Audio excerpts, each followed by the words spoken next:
So you're wondering if this is worth it. Hey, what's going on, everyone? It's Nelson, and today I wanted to give my quick thoughts on a Nintendo Switch 2 Pro Controller. I've had this guy for a few days, and I've got to say, just to get right to the point, I think it is. So when Nintendo originally revealed the Switch 2 Pro Controller, I really wasn't wowed by it. It kind of felt like a very safe iteration of the original Switch 1's Pro Controller, which I have right here. You know, aside from the C button and the back buttons, there really didn't seem like much else changed. But I went ahead and got one anyway because I thought, I'm getting this brand new console. Might as well get the brand new controller with it. And man, I don't think feel-wise, because all of this video is just going to be me gushing about how this feels along with some other things, but it's really the feel of this controller. Everything down from the buttons to the way the sticks work, all of that feels so great. And unlike any controller I've ever used, I really don't think I've ever used a controller that has sticks just like this. And so while we're on it, I'll just talk about it. This controller feels way more premium. It has a very similar feel to the Switch 2. I don't know what material this is. I don't know if it's a one-to-one, but it feels like it's a very soft touch feel. You don't feel like you're holding plastic, even though it is. And it makes it super comfortable to hold, but then everything about this controller is quiet. I don't know if a lot of you have played Smash, but when you're using this guy for Smash, you can hear everything. And I typically joke that you're not playing Smash right unless I hear your controller. And so using the Pro 1 controller on Smash Bros. And say you have your Smash attack on your right stick, you'll hear that thing. I mean, everything about Smash, you're moving quickly, you're inputting and buffering your moves as fast as you can, you're smacking the buttons for jumping or your A attacks and stuff like that. And you hear that very evidently. It's not distracting by any means, at least for me, but it's noticeable. On the Switch 2 Pro controller, I don't know exactly how they did it, but everything is very quiet. Down to the button presses, down to the way the sticks move. The sticks almost feel like they're gliding. It's unlike anything I've felt with any other stick on any other controller, but they almost glide. And when you hit that outer ring that the sticks are slotted in, you hear the contact between the stick and that ring. On this, that contact is super muffled. I don't get it. I don't know how they did it.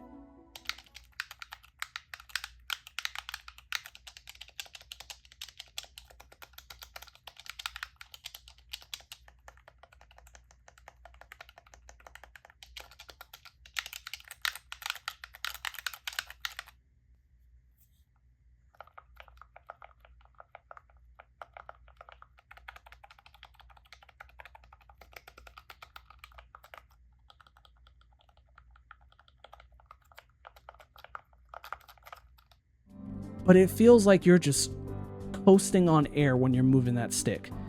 Much more different than what you were feeling on a Pro 1 controller, on a DualSense for the PS5, on an Xbox controller. This just feels like in a class of its own, which is, something I never thought I'd say about a Nintendo accessory, but it really just feels like it's in its own league of controller. I think the overall experience when you're playing any type of game, the experience is heightened because of how great this controller feels to use, which is a big plus. I think that needs to be the first thing that you try to get right on your controller, is just how does it feel when you're holding it? Because if it doesn't feel great, then you're not going to use it. Aside from that, I want to talk about these back buttons, which are really cool. I'm going to see if I can get this in this camera. My camera just doesn't want to cooperate at times. I don't know why, because I feel like I got this light here, but it's not wanting to do it.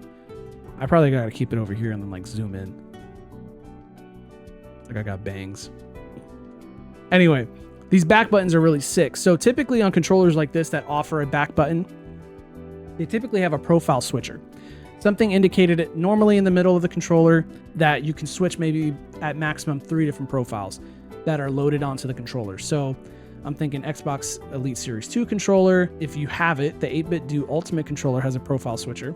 This saves your button assignments by game, by user. So for instance, say you're playing Breath of the Wild and you want to map sprint to your right back button and jump to your left back button.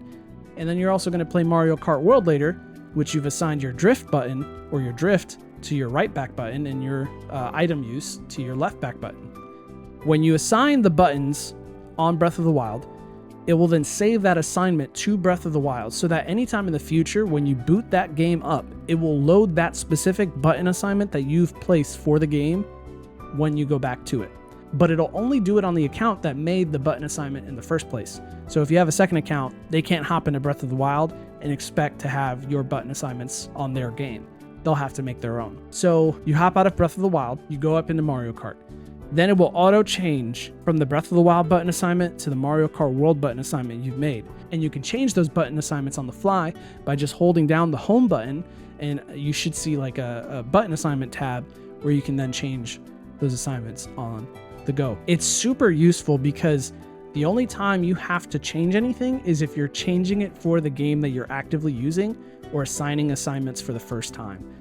And I think it's brilliant. I think it's brilliant that it's saved by game per account instead of having to load 3 profiles on your controller and then say you've cycled out of playing those 3 games, or there's 2 that you don't play anymore that are taking up 2 slots on your profile selector. You don't have to worry about going into a menu or going into an app and having to change all that. It's just saved.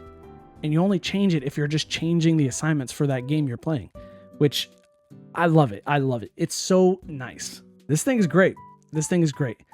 I wish prices weren't as high as they were, because I don't think I ever agreed with the $70 price tag on the Pro 1 controller when it released. But this thing really feels like a staple. Like if you have a Switch 2, you're going to want to have at least one of these controllers on hand, because I really do think it's that good. That's really all I had to say. Super quick video. I just wanted to talk about it because I've just been having a lot of fun with it, and I want to let you guys know about it because it really is a weird situation that some people are in, because they're wondering, what's really the big difference? And to be quite frank, all that I said or all that I've talked about this controller might not be a big deal for some of you, which is fine. And if you're content with this and you want to make this last until it can't work anymore and then get a Pro 2 controller, do it. You're not going to be losing out on anything. You've been working with this for as long as it's been working. You don't really need to have the back button assignments or the soft feel of the controller. You don't need to worry about anything like that. So if you're content with your Pro 1 controller and you're not so curious to the point where you just want to buy the Pro 2 controller just to have it, go ahead, wait. It's no big deal. And maybe, by the time you want to pick one up, they'll have some cool limited edition version that will make me wish I would have waited, because I love those limited edition controllers. Anyway, those are my thoughts, guys. If you enjoyed the video, please make sure to leave it a like. It helps a ton. And if you're new, subscribe or not. It's up to you. No biggie. And I'll see you guys later. Be safe. Take care.